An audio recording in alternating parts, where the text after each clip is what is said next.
Episode 2, The Gates of Hell. Welcome back, listeners. In our previous episode, we left George and Kathy Lutz on the precipice in a house that was slowly stealing their sanity. This episode, we will witness how their nightmare escalated into a horrifying reality, a desperate battle for their very souls. The morning after the incident in Missy's room, nothing was the same. George was no longer the George Kathy knew. He became increasingly cruel, more paranoid. He would pace around the house muttering to himself or yelling at Kathy for no reason. He spent more and more time in the basement near that brick furnace where he claimed he felt energy. He even began to bear a physical resemblance to Ronald DeFeo Jr., the murderer.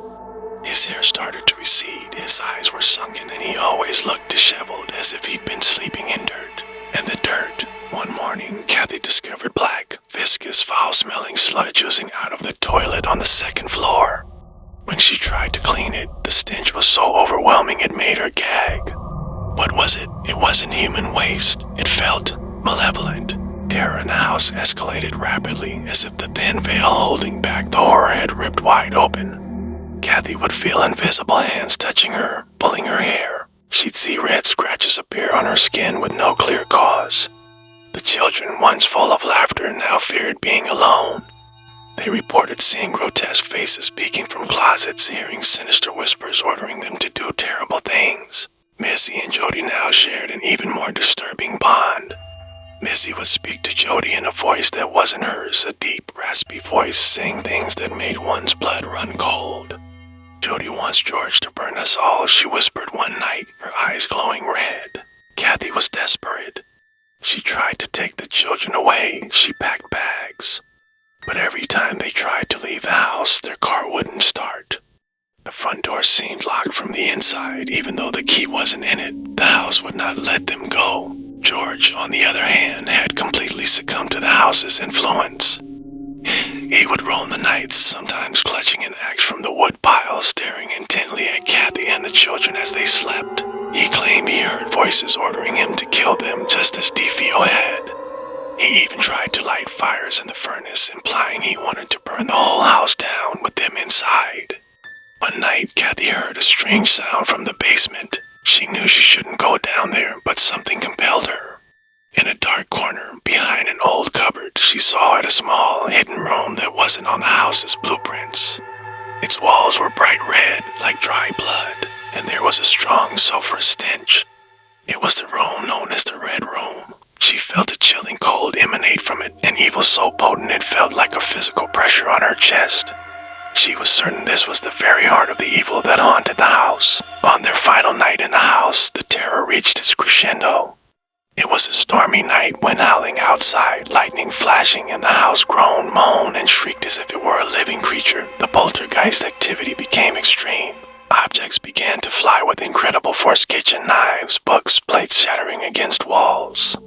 Terrifying sounds filled the house, the children's screams, deep, malevolent laughter, hoarse whispers calling their names. George, his eyes glowing red and his face contorted, held the axe. He was completely gone. He moved toward the children's beds. Kathy screamed, tears streaming down her face.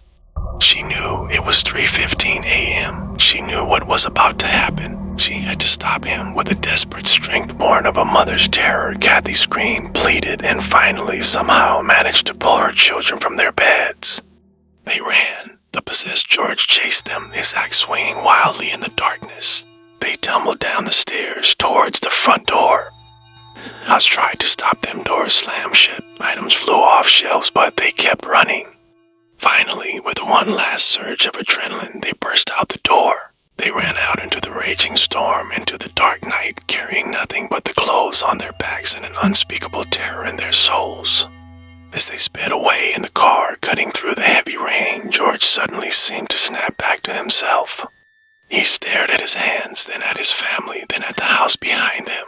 His eyes held a new horror, a terrible realization of what had just happened.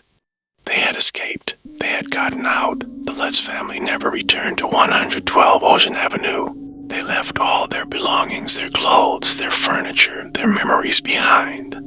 They knew that if they went back, they might never get out again.